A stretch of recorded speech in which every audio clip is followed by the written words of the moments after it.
RV अर्थ के हाथ को कस के पकड़ आगे बोली। फिर एक दिन उसने मुझे अपने मेंशन बुलाया। मैं भी बिना कोई सवाल जवाब किए उसके मेंशन चली गई थी। मैंने वहां जाकर देखा तो उसने पूरे मेंशन को बहुत ही खूबसूरती से डेकोरेट किया हुआ था। वहां उसके और मेरे अलावा कोई भी नहीं था। उस दिन उसने मुझे प्रपोज किया था। मैंने भी बिना सोचे समझे उसका प्रपोजल एक्सेप्ट कर लिया था और वही मेरी सबसे बड़ी गलती थी। बोलते हुए आरवी की सांसें भारी होने लगी थी, जिसे महसूस कर अर्थ साइड टेबल से पानी का ग्लास उठा आरवी के होंठों के पास लगाकर बोला, वाइफी जस्ट रिलैक्स, वो यहाँ नहीं है, इसलिए डरना बंद करो। बोलते हुए अर्थ आरवी को पानी पिलाने लगा रहा था। आरवी अर्थ के हाथ से पानी पीकर एक गहरी सांस ले अर्थ की तरफ देखती है जो उसे ही देख रहा था। आरवी अर्थ के सीने में अपना फेस छुपा धीरे से बोली, फिर 1 महीने तक सब कुछ ठीक चलता रहा। मुझे लगने लगा था कि अब मेरी लाइफ में डैनियल के अलावा मुझे किसी की जरूरत नहीं। सब कुछ सही चल रहा था, पर एक दिन जब उसने मुझे पहली बार स्लैप किया था, वो भी सिर्फ इसलिए कि मैं उससे बिना पूछे मेरी फ्रेंड शिवानी की बर्थडे पार्टी में चली गई थी। आई डोंट नो कि उस दिन मैंने ऐसा भी क्या कर दिया था जो उसने मुझे थप्पड़ मार दिया। ऐसा पहली बार हुआ था जब उसने मुझे स्लैप किया। उस दिन के बाद सब कुछ बदल गया। दूसरे दिन जब मैं स्कूल गई तो मुझे पता चला कि कल शिवानी का किसी ने बड़ी बेरहमी से मर्डर कर दिया, जिसका पता आज तक किसी को नहीं चला। फ्लैशबैक। अपनी दोस्त की बात सुन आरवी की आंखों से आंसू बहने लगे थे। शायद उसे आइडिया हो गया था कि ये सब किसने किया होगा। आरवी रोते हुए स्कूल से बाहर निकल अनाथ आश्रम की तरफ जा रही थी, तभी उसका फोन रिंग करता, जिसकी आवाज सुन आरवी के हाथ पैर कांपने लगे थे और वो कांपते हाथों से फोन बैग से बाहर निकाल स्क्रीन की तरफ देखती है जहां डैनियल नाम शो हो रहा था, जिसे देख आरवी के हाथों से फोन छूट नीचे जमीन पर गिर जाता है। फोन थोड़ी देर रिंग होने के बाद कॉल कट हो जाता। वही आरवी अभी भी डरी हुई नजरों से फोन को देख रही थी। तभी एक बार फिर फोन रिंग होता है और इस बार भी स्क्रीन पर डैनियल नाम शो हो रहा था, जिसे देख आरवी के डर से हाथ पैर फूलने लगे थे। आरवी 1-2 गहरी सांस ले खुद के डर को काबू करती है और कांपते हाथों से फोन उठा कान पर लगा धीरे से बोली, हाँ हेलो। बोलते हुए उसकी सांसें गहरी हो रही थी। दूसरी तरफ से डैनियल की सनक भरी आवाज आरवी के कानों में पड़ती है, माय इनोसेंट माशूका, तुम्हें गलतियों से इतना प्यार क्यों है? देखो अभी अभी तुमने एक मिस्टेक और कर दी मेरा कॉल पिक न करके।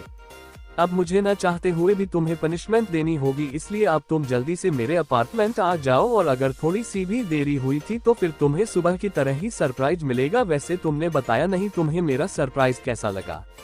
आई होप अच्छा ही लगा होगा। बोलकर डैनियल जोर से शैतानों की तरह हंसने लगा।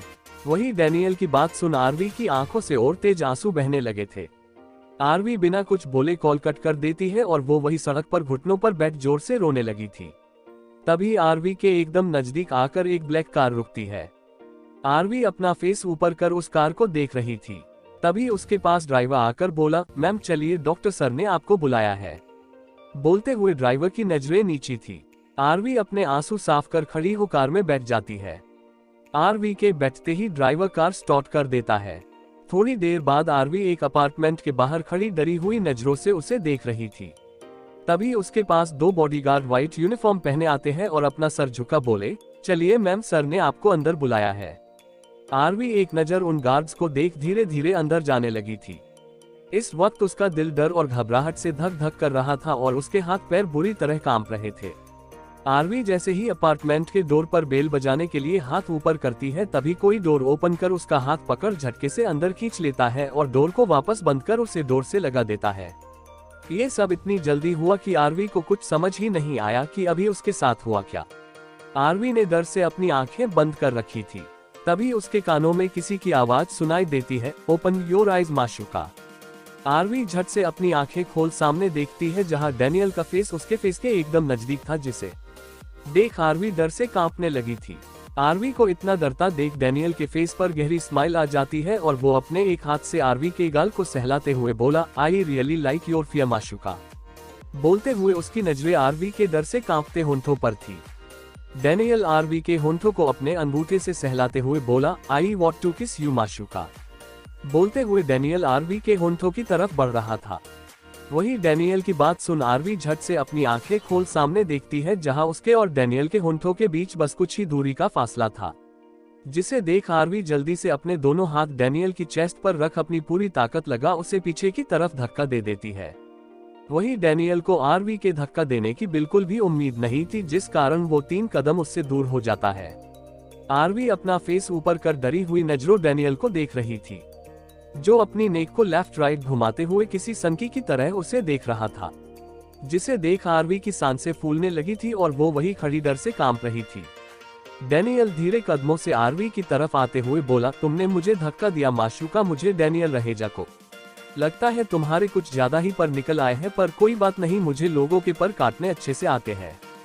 बोलते हुए डैनियल आरवी के पास आ खींच के एक थप्पड़ उसके गाल पर मार देता है, जिससे आरवी संभल नहीं पाती और वो वही फ्लो पर मुंह के बल जा गिरी थी। तारांकन, आज के बाद तुम मुझे धक्का तो क्या मेरे सामने बोलने से भी डरोगी? बोलते हुए डैनियल अपना बेल्ट निकाल रहा था। आरवी अपना फेस ऊपर कर सामने डैनियल को देखती है, जो अपने एक हाथ में बेल्ट का आगे का थोड़ा सा हिस्सा लपेट रहा था, जिसे देख आरवी पीछे खिसकते हुए अपनी गर्दन को नामे हिला रही थी। तभी उस पूरे अपार्टमेंट में आरवी की एक दर्द भरी चीख गूंज उठी थी। ऐसे ही आधे घंटे तक डैनियल बिना कोई रहम किए आरवी को बेल्ट से मारता रहता है।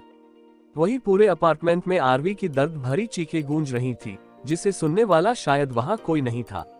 ये सब बताते हुए आरवी अर्थ के सीने में अपना मुंह छुपाए जोर से रो रही थी।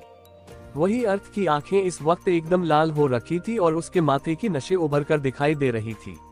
अर्थ को देख ऐसा लग रहा था जैसे अभी डैनियल उसके सामने आया तो वो उसे जिंदा दफना देगा। आप लोग वीडियो तो देखते हो पर चैनल को सब्सक्राइब नहीं करते, तो प्लीज यार मेरे इस चैनल को सपोर्ट करें, सब्सक्राइब करें और वीडियो को लाइक शेयर और कमेंट जरूर करें।